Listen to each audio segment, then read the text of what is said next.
ওই আর কি হচ্ছে প্রত্যেক কিভাবে হচ্ছে মাসিক বাজারগুলো গুছাই আসলে গত মাস থেকে মাসিক বাজার তেমন করে করা হয় না। তো আজকে আবার হচ্ছে মাসিক বাজারগুলো করে নিয়ে এসেছি। তো হচ্ছে 5 লিটার দুধ নিয়ে এসেছি। দুধের দাম যেহেতু কমে গেছে, এখন এখন হচ্ছে 70 টাকা কেজি নিচ্ছে আজকে। তো 5 লিটার দুধ নিয়ে আসলাম আর কি। ওইভাবে আর কি ভিডিও করা হয়নি। নিয়ে এসেছি এটা 5 লিটারের হচ্ছে পানির বোতলে করে নিয়ে এসেছি, বড় জারি করে নিয়ে এসেছি। তো এইভাবে আর কি নিয়ে আসলাম সাপ্তাহিক বাজারগুলো গুছানোর জন্য। এই যে এগুলো ছোট করে রাখছি, কারণ এগুলো যখন একদম রাত ইউজ করবো, এগুলো এগুলো ছোট ছোট বোতলে নিচ্ছি, কারণ এগুলো একটু করে প্রতিদিন যাতে মানে ব্যবহার করতে পারি। আর এইখানে যে মাছ নিয়ে এসে, তেলাপিয়া মাছ নিয়ে এসে কাটি এইভাবে পানি ঝরায় রাখছিলাম।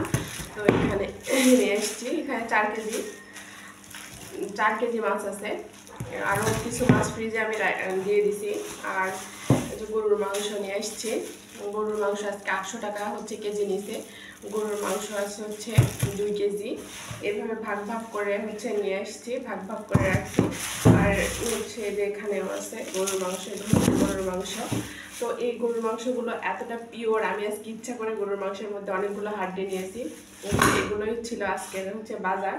তো পুরোটা হচ্ছে নিয়ে এসে গুছায় দেখানো সম্ভব হয় না, কারণ আমি একা একা। যদি সাথে একজন কেউ থাকতো, কারণ বর তো সকালে খেয়ে বের হয়ে চলে যায়, যদি সাথে একজন মানুষ থাকে তাহলে যদি ক্যামেরা ধরে তাহলে কিন্তু দেখানো যায়। কারণ এই মাংসগুলো যখন কিনে নিয়ে এসেছিলাম তখন নিয়ে এসে পলিথিনে করে মুড়া এলাম, যখন বাইরে ছিল তখন কিন্তু দেখানো যায়। তো এইগুলোই আর কি সংসারের টুকিটাকি বাজার। আর এটাই হলো ছোট্ট একটা ব্লগ। তো যদি কারো ভালো লেগে থাকে তাহলে অবশ্যই অবশ্যই আমার হচ্ছে চ্যানেলটা ঘুরে আসবে, আর আমার চ্যানেলটা সাবস্ক্রাইব করবে, করে আমার চ্যানেলটার পাশে থাকবে। আর সবাইকে রিকোয়েস্ট, আমার পুরো ভিডিওগুলো দেখে সুন্দর সুন্দর একটু কমেন্ট করে চলে আসবে। যেহেতু চেষ্টা করতেছি, চ্যানেলটা অনেক দিন হয়ে গেছে, চেষ্টা করতেছি চ্যানেলটা দাঁড় করানোর জন্য। তো সবাই ভালো থাকবে, আল্লাহ হাফেজ।